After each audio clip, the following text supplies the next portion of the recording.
If your Microsoft Access forms feel slow and clunky, chances are your combo boxes are loading way more data than they ever need to. Welcome to another Tech Help video brought to you by AccessLearningZone.com. I'm your instructor, Richard Rost. Today we're going to talk about building smart combo boxes in Microsoft Access that load faster by only pulling in the records you actually need. Instead of loading thousands of customers every time a form opens, we'll look at how to change a combo box's record source based on the context, whether you're viewing an existing record, creating a new one, or editing an old one, and how that can dramatically improve both the performance and usability of your forms. Once in a while, I post these little conversation starters, like in my blog or in the captain's log or on social media. You know, just something to get a conversation started about something Access related. And recently I posted one that said, what is your favorite trick or shortcut in Access that saves you time? So once in a while I post these little conversation starters on my website, on social media, YouTube, whatever, just to get people talking. And like recently I did one that says, what's your favorite trick or shortcut in Access that saves you time? And I got a ton of responses. I'll go over some of the other ones in a quick queries. In fact, I think I did in one of the previous quick queries, but this one's really good. This is Joe, one of my platinum members. And Joe said using Me.NewRecord to change the SQL RowSource of a combo box. For example, show only active employees for new records, but you have to see them all for existing records so you know who entered the order, for example. Or active shipping companies would show up for new invoices, but you have to see all the ones for existing records. And that's a great idea. In fact, I'm going to take it one step further. All right, let's say we got our customers and we've got our orders here, right? Now, this customer combo box is on the order form. Now, when we open up an existing order, right, if you just want to view the order, all we really need to load into this box is the current customer. Who's the customer for that order, right? And that will save tons of time not loading thousands of records into this combo box, especially if you've got, 100,000 customers, right? Why load them all in? Now, if you go to a new record and you want to add a new order, then we'll load in all the active customers. And here I just made me and Jean-Luc active, right? But we'll give the user the option to see all of them and it'll load the box with all of them. See? Or we could switch back to active. Okay, and if you do load up one for an existing customer, and you do decide you want to change that, you just click the active, and you can pick a different active customer, or you can click the all and pick all of them, right? But this will save load times, especially if you're running your database over a network or the internet, right? And you don't want to load this combo box. If you've got like 3-4 different combo boxes on a form and you're pulling thousands of records across, that could slow things down. So let me show you how all this works. But first, some prerequisites. First, this is a developer level lesson, so if you've never done any programming with VBA before, go watch this video. It'll teach you everything you need to know to get started in about 20 minutes. I'm going to use my Tech Help free template, which is the database that I use for most of my videos. Go watch this invoicing video if you want to see how that was built. There's actually 3 videos. There's the blank template, there's the contact management, and the third one is invoicing, where I show how I build the order form and all that stuff. So go watch this so you know what the database is. Go watch my fast tip video on the Me.NewRecord property, which we're going to look at in just a minute. You should know what the onCurrent event is. It's the event that runs when you move from record to record or when you first open a form. You'll need to know how if-then works, and we're going to make a few subroutines and some other little things, but I'm going to walk you through it step by step. These are all free videos. They're on my YouTube channel. They're on my website. Go watch those and then come on back. What are you doing here? Go. Get out of here. Go watch those. All right, so here I am in my Tech Help free template. This is a free database you can get off my website, but you know that already because you just watched my invoicing video. Okay, first thing I'm going to do is go into my customer table, and we're going to mark a bunch of these customers not active. I'm going to keep me and maybe Will Riker and Picard, of course, and we'll just turn a bunch of these other ones off. So we got a whole bunch of people that are not active. All right, we got 3 active customers. That's it. Oh, okay. Oh, we'll leave Frodo and the boys there too. Well, just Frodo. We'll turn these ones off. I want to show you that the combo box will be empty. Basically, there'll be like 4 people in it. All right, now let's take a look at that row source for the customer combo box in here. Let's take a peek. Open her up. Go to data. There it is right there. I'm going to zoom in, Shift F2. Whoa, my zoom window got really, really big. Hang on, let me resize this. Okay, there we go. All right, so this uses the customer LFQ, which is the last first query. We can clean this up since we're only using one query in here. We can get rid of that, get rid of the brackets since we have no spaces. We're good little children, right? Get rid of all this. We're just going to make this much, much easier to read. Okay, that's the simplest form. Customer LF, which is last name, comma, first name, from that query, order by LF. Now I'm going to take this right here. I'm going to cut it out because we're going to remove it from here and then hit OK.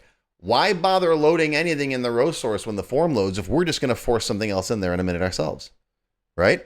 So the form's going to load. This will be empty, which is good. You don't want something in here like the whole table or the whole giant query, and it's going to load that first, and then you're going to reload it with something else. Okay? All right. Save it. All right. Now, there's going to be 3 states that this combo box is going to be in, right? The current customer only. The customer ID has to match, right? All active customers or all customers. So we need 3 different ways to adjust this combo box. So I'm going to go in the code for this box. All right, I got a little button up here that just opens up the form module for this particular form that I'm working on. Let me slide it over here. All right, any way you get in here is fine. All right, or if you know you got like a button here with some other code in it, just right click, go to build event, or you can open up the form properties. There's a million ways to get into here. Okay, but this is where I want to be. I want to be in the form module for order F.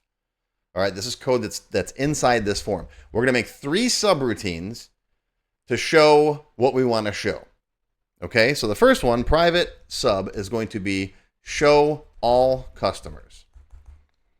Okay, and this is going to say combo or customer combo dot row source. That's the row source property equals. Now, where was our SQL statement? Oh, it's in my clipboard. There it is. Okay, so show all customers is going to do this. It's going to show customer, right? All the customers will then load into that box. Beautiful. Now I need 2 more. I'm going to copy this, copy, paste. Next, we're going to say show active customers. All right. So now we need a where condition. So down here, I'm going to break this into 2 lines now, right? And I'm going to say where is active equals true. And then order by. I like to put the order by in its own line too. I could do it like this when I'm writing stuff. In fact, let's keep it all consistent. I do this. I like to put the from on the next line, right? And then the order by in its own line too. It just makes the query easier to read. Okay, now, is active needs to be in our query. I don't think it is, so let's go put it in there. So here's the customer LFQ design view. Yep, it's not in there. So let's just add is active right there. So when we run this, we see an is active field. Beautiful. Okay, save it, close it. All right, back to our code now. So this should work. And then I need 1 more. We need to show the active, the current customer. We already got active. We need to show the current customer. All right, so this will be show current customer. Okay, and oh, I forgot to put the from down on the next line. Let's do that. There. You can see how much easier that is to read, right? Okay. So the current customer, our where condition is going to be where the customer ID equals whoever the customer ID for this order is, right? So where customer ID equals, and then put customer ID and a space. Don't forget that space. Everyone forgets the space. If you don't have a space after that, your order by is going to slam right into that guy. So make sure you got that extra space there. Sometimes what I do if I'm getting lazy is I just do this. I put the spaces in front. That way I make sure I don't forget them. But I'm not being lazy today. Whoops. Okay. All right, so we got our 3 conditions. We got active, we got all, and we got current. Now we just got to implement them. Well, all we're going to do with a button. The only time you need to see all of them is if you want to change it.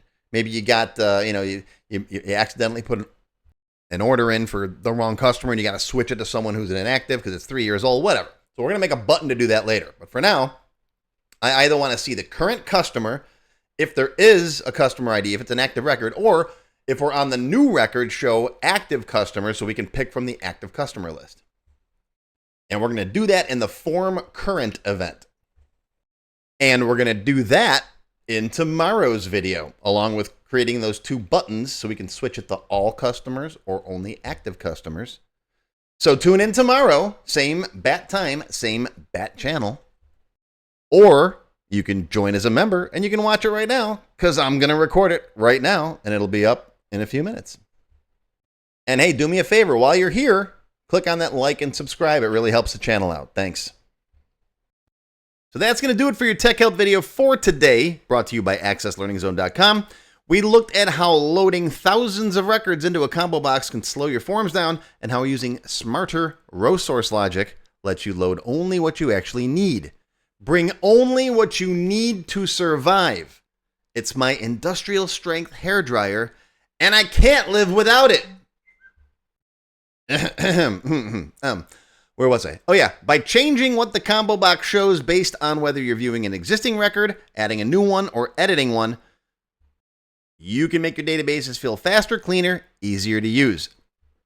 In the next part coming up, in part 2, we'll finish wiring all this together by implementing the form current logic and adding buttons that let the users switch between active customers and all customers on demand.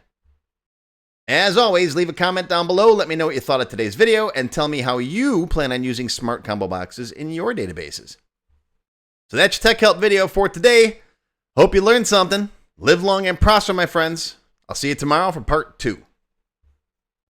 If you enjoyed this video, hit that thumbs up button right now and give me a like. Also, be sure to subscribe to my channel, which is completely free. And make sure you click that bell icon and select all to receive notifications whenever I post a new video. Do you need help with your Microsoft Access project?